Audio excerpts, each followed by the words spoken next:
Students, आज हम त्वरक की सीमाओं और मान्यताओं पर चर्चा करने जा रहे हैं।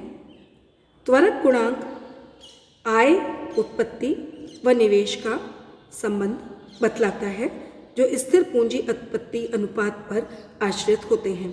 व्यवहार में पूंजी उत्पत्ति का अनुपात कई कारणों से बदलता रहता है, जिससे इसको स्थिर मानने में कठिनाई उत्पन्न होती है।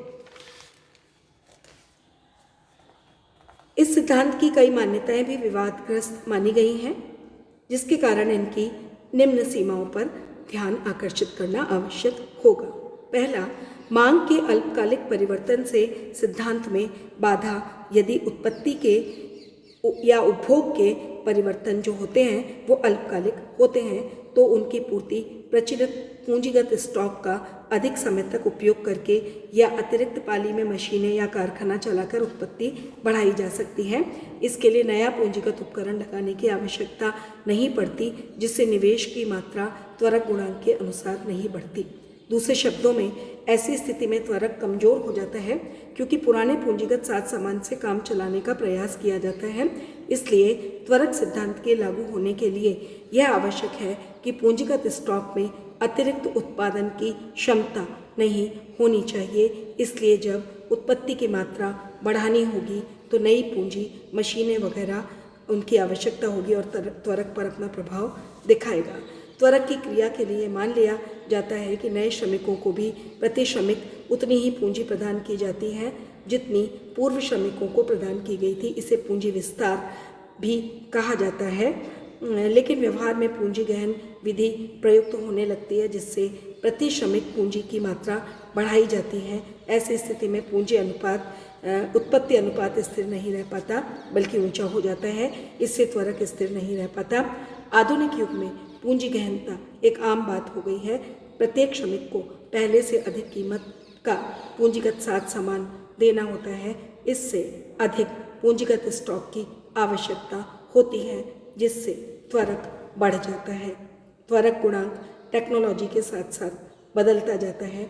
आधुनिक समुन्नत टेक्नोलॉजी को अपनाने से पूंजी उत्पत्ति अनुपात बढ़ता है।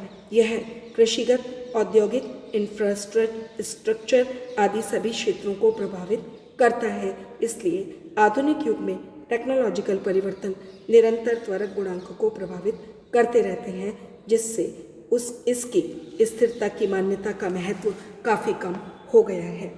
आधुनिक युग में सरकारें और निजी उद्यमकर्ता नई वस्तुओं या नई प्रक्रियाओं में निवेश के निर्णय लेते हैं, जिनकी मांग आगे चलकर उत्पन्न होती है।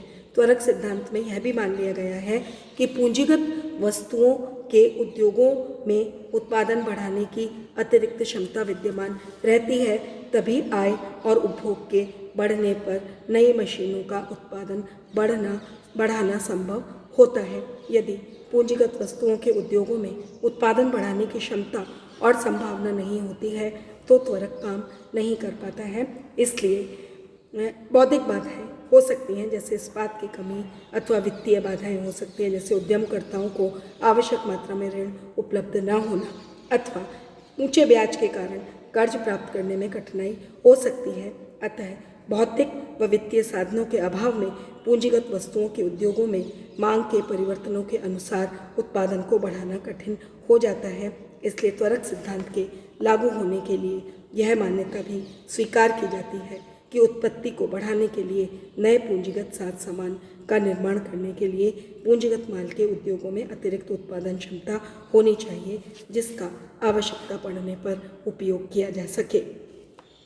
वास्तविक जगत में त्वरक गुणांक स्थिर नहीं रहता है और यह विशेष परिस्थितियों में ही लागू होता है, जैसे वस्तुओं की मांग में अपेक्षाकृत अधिक स्थायी रूप में वृद्धि होना तथा पूंजीगत वस्तुओं के उद्योगों में उत्पादन बढ़ाने के लिए अधिक क्षमता का पाया जाना आदि। त्वरक गुणांक को ज्ञात करने में कठिनाई हो सकती है, लेकिन इससे इस सिद्धांत की उपयोगिता कम नहीं हो जाती है।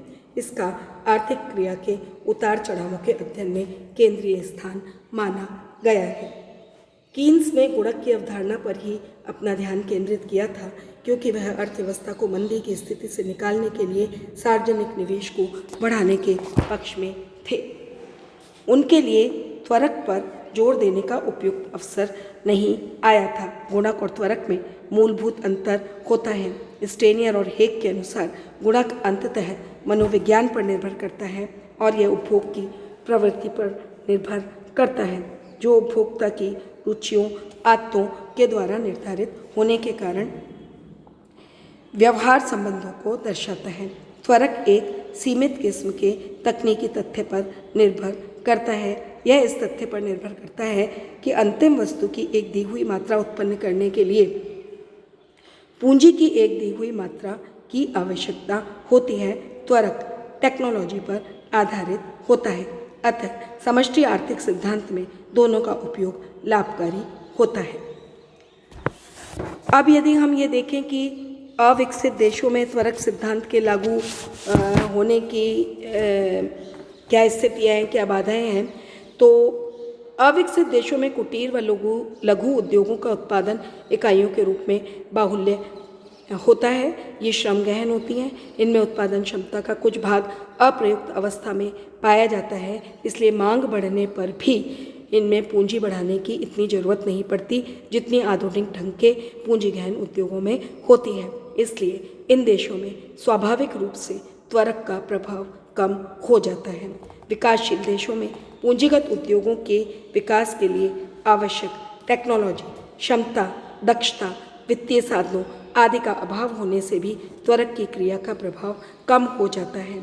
इसमें सरकारें आर्थिक विकास की आवश्यकताओं को ध्यान में रखकर भी पूंजीगत साज सामान के निर्माण में साधन लगाती हैं, जो आय के बढ़ने का परिणाम नहीं होता बल्कि सरकारी नीति का परिणाम होता है।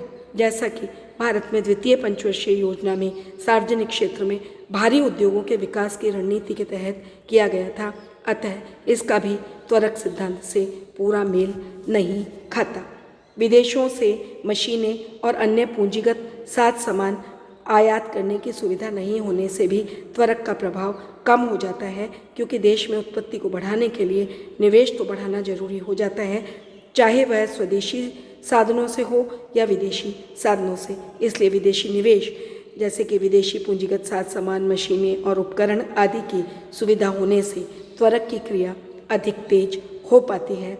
इसलिए विकासशील देश विदेशी निवेश का भी अपने विकास के लिए अधिक उपयोग करने को तत्पर होते हैं।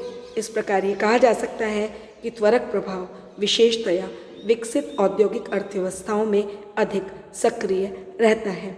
इसकी क्रियाशीलता कृषि प्रधान अल्प विकसित अर्थव्यवस्थाओं में कई कारणों से अपेक्षाकृत मंद पाई गई है, लेकिन आर्थिक विकास के साथ साथ गुणक और त्वरक के प्रभाव इन अर्थव्यवस्थाओं में भी क्रियाशील होने लगे हैं और विकासशील देशों के समष्टिगत आर्थिक प्रबंध में आजकल गुणक और त्वरक का समावेश होने लगा है।